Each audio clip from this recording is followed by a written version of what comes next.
Hello everybody, thank you for watching Crazy Narcissist Ex-Girlfriend. My name is David. Today's video is Daughters of Narcissistic Fathers. This is a very important video. I think this reaches out to most of my subscribers. My subscriber base is like 66-67% females, and they say most narcissists are males. And I've been doing this, guys, I've been helping people every single day for a couple of years now. And this is just extremely common, okay? Extremely common. And I know a lot of you women out there are wondering, is my father a narcissist? You know, it's sometimes we don't find out until we're much older. You know, sometimes we never do. Sometimes we never know. We don't want to look at our parents this way, that they're disordered, and it's hard to imagine even the relationship you're in, right? It's hard to imagine that this person that you shared so much of your life with, and times and moments and things that were special to you, is actually disordered, actually fucking, you know? So this is very important. And I think, you know, I've done other videos like this. I've done Daughters of Narcissist Mothers, and I did a Sons of Narcissistic Mothers. And I think that this is going to reach out to most of you guys out there watching. And I just hope that I can just help a little bit, just add a little clarity, you know. And you know, first, let's talk about this. Let's talk about, is my father a narcissist? You know, I'm not a doctor, and I can't tell people, diagnose people, right? And a doctor can't even do it if that person's in front of them, right? But there's something you really have to realize is, I tell this to a lot of people a lot of times, is a lot of times it just doesn't matter, and you don't need to really know if he's a narcissist, but you need to know the things that he failed at and the things that he did that was wrong, okay? So there's a lot of things that our parents have to offer us, emotional intelligence, and teach us things, you know, and if they don't do that, that's neglect. Okay, and if your father is a alcoholic, drug addict, keeps leaving, you know, that's abandonment, that's neglect. Okay, those are forms of abuse. Those are abuse. Okay, and it's something that's so common. The reason this is different, the father is so different than the mother, the narcissist.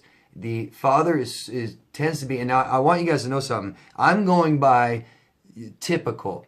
And I've seen others, so this is not the rule. I'm just trying to help, because this is most daughters that have narcissistic fathers, I think, can relate to this, and that's what I'm going for. I'm hoping for. Okay, so I don't want to say, no, my narcissist father wasn't like this, or, well, what about me? I'm a son of a narcissist father. It's me too. You know, I mean, I'm just trying to really help daughters of narcissist fathers. Just add a little clarity, some little information. It'll help.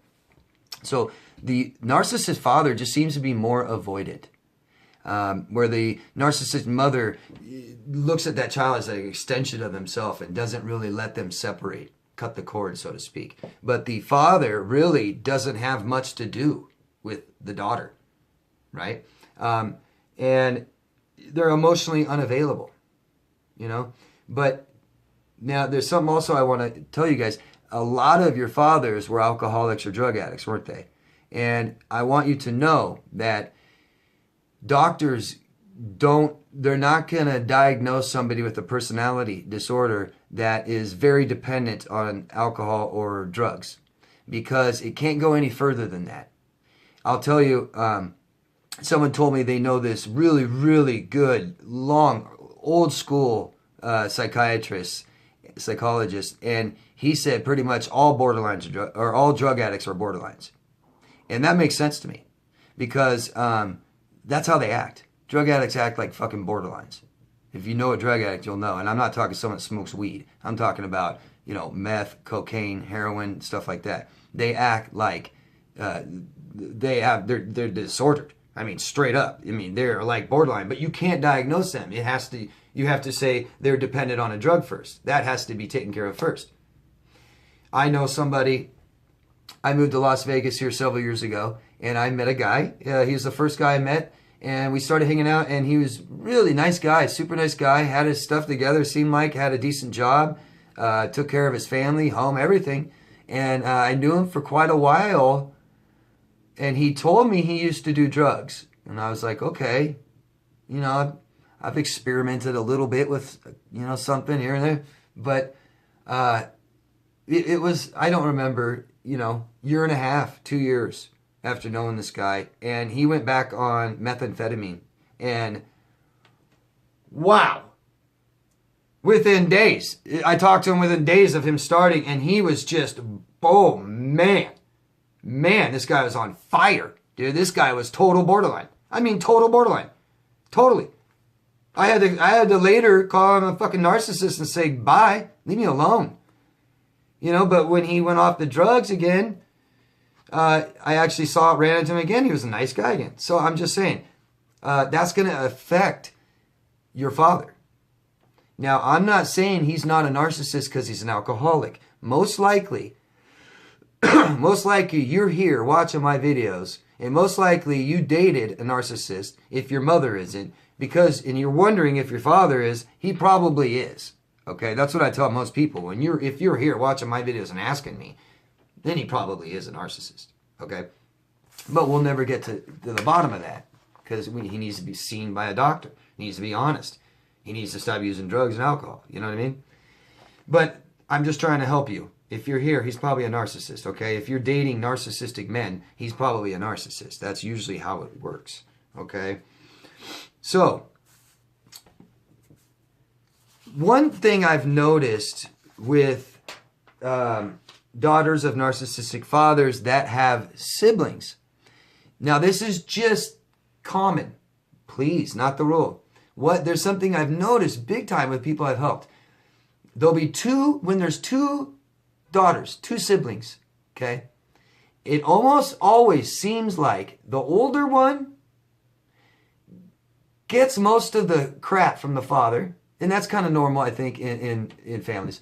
But it's the older one that tends to be, if not disordered, she tends to be very promiscuous, very sexual, man to man to man to man to man to man, gets into it with the father all the time, takes the blunt of all the crap, doesn't learn how to avoid her father's crap, and it seems like the younger one tends to learn how to avoid that stuff and not deal with that stuff and not be so promiscuous and be, turn out to learn how to avoid the father's crap, okay?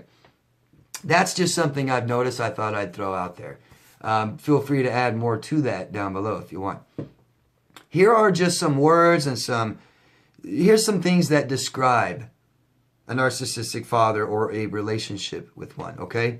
Unkept promises, right? Father promises this or that, never happens. Never. Unkept promises. Here's something that he likes to say, be quiet, shut up.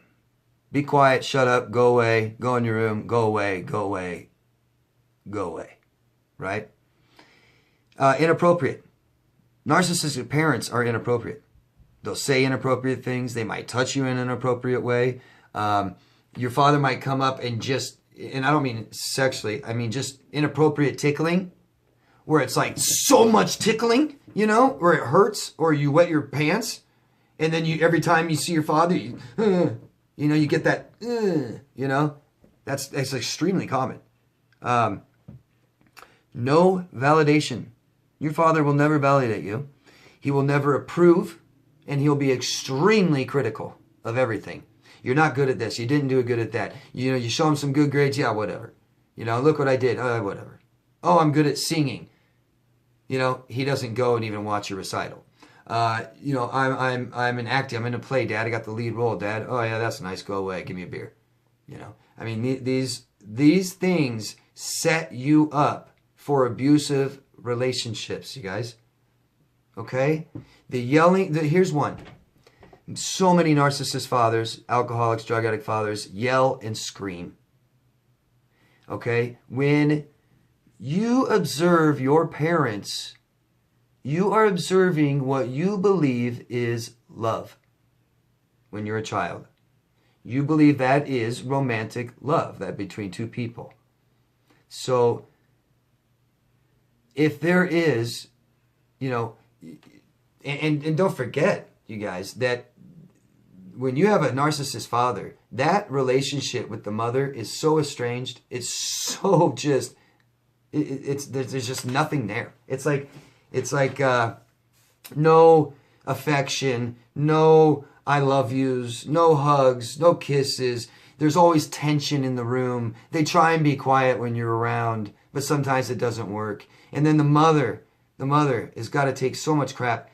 You know, if your needs aren't being met by your father, then you need to have them met by your mother. And if your mother's being abused, she's not going to do a good job meeting your needs either. And you guys know what it's like, that you know your mother is great, right? If you have a narcissistic father, you have a great mother who just couldn't be there. It was just about making him happy and just not fighting and stuff like that. Didn't have time for you. And another common thing is to have multiple siblings. And that's where you just don't get your needs met. Especially when you have a toxic parent. You just aren't going to get your needs met. Not from either one. Even if the mother is just fantastic. It's just too hard for her. It's just too difficult. Okay? And like I was going back, if you watch and observe yelling and screaming from your parents all the time, you tend to accept that in relationships when you're older. You know? You tend to not, you may not need or show a lot of affection. Or if the person you're with doesn't show you any affection, you accept it. It's just not good. You know? This so sets you up for abusive relationships later. Okay? One thing I want to leave on. This, I think, is the most important thing in this whole video, you guys. I have clients that are with their abuser still. And a lot of you guys are with your abuser still. And I'm talking to women right now specifically. Women who are with your abuser, your husband, and you have children. And I am not, like I said, I don't tell people what to do with their children, okay? I don't tell mothers how to raise their child. But you cannot stay there and keep your children there. The reason I tell you guys to love yourself first, okay, is because you can't, and the reason I'm telling a mother needs to love herself first before your own children. You need to put yourself first before your own children because you need to be a mother. Mother needs to be happy and healthy and have everything she needs so she can be a good, happy, healthy mother to the children. Because the children needs a lot more than physical needs met. Needs emotional needs met. And that's what the child attaches to. Emotional. The caretaker that provides emotional needs. That's where the attachment comes in. If they are not met, there's no attachment, okay? The attachment isn't made. So, I'm telling you guys, do not stay with your abuser and use the excuse I'm doing it for the children. Because you know lots of failed marriages, dysfunctional dysfunctional marriages. One person, usually the mother, right, says, I'm staying in it for the children. So they have both parents, so they have what they need. You can't do that. You can't do that with a toxic parent. You can't do that with an abuser. And what you're going to end up doing is you're going to say, I know that door is open and I know I can leave when I want, but what you're going to end up doing is shutting that door on yourself. And you're going to shut the door on your children. Get out. At any cost. I don't care if you have to lose the house. I don't care if you get out and don't rob your children's childhood. Let your children have a childhood. Okay? Because you know what's going to happen when they grow up. They're going to date. They're going to turn into narcissists, or they're going to date narcissists, and you're going to have to explain this to them. Why you stayed there. Why you knew that their father was a narcissist and toxic and abused all of you from the day they were born. And you stayed there the whole time. Just don't forget, you're going to have to explain that to them. Get out. Okay? Do whatever you have to do to get out, and don't keep waiting, please. Your children are paying for this, okay? Okay, guys? Thank you very much. I hope this helped. Any questions you guys have about this, always go down below and ask me. I'll answer every question, okay? Please vote for this video. Thumbs down, thumbs up. All right? Comment, ask me anything. Subscribe if you haven't already.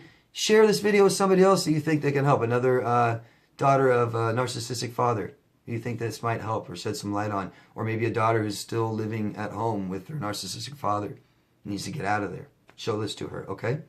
Put it in a playlist. Thank you guys very much, all right? Be sure to love yourself first, always, okay? Take care. Thank you. Bye-bye.